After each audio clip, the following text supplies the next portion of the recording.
பாருங்க கடன் கொடுத்தவன் என்ன சொல்லுகிறான், ஏமா இந்த காலத்துல எதோ சொல்லுவாங்க, அந்த காலத்துல என்ன சொல்லுவாங்கன்னா பெற்ற பிள்ளைகளை தன் வீட்டுல வந்து வேலைக்காரியா வேலை செய்யும்படி அடிமைகளாக அடிமை செய்யும்படியாக என்ன செய்வாங்களா, ஏமா கடன் வாங்க புருஷன் சேர்த்துட்டான், 2 பிள்ளைங்க இருக்குல்ல,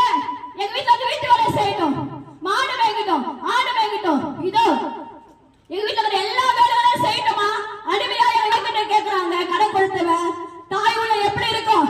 ஐயோ 10 மாசம் சுமந்து பெற்ற என் புள்ள போய் இன்னொரு வீட்டு அடிமை வேலை செய்யணுமா, என் புருஷன் கடன் வாங்கி விட்டு போயிட்டான், அதனால எப்படியா இருக்கிறத சொல்லி அந்த அம்மாவோட கண்ணீர் எப்படியா இருக்கும், கண்ணீர் எவ்வளவு அழுகை அப்படி அழுது கொண்டே இருப்பாங்க, கவலையோட இருப்பாங்க. ஒண்ணு செய்தாங்க, மனுஷன் போய் மறுபடியும் கடன் கேட்கல, எந்த சாதி சடா சொந்த பந்தம் எந்த மனுஷன் நாடி அவங்க போல நாடு போயிட்டு கடன் கொடுங்க, என் புருஷன் கடன்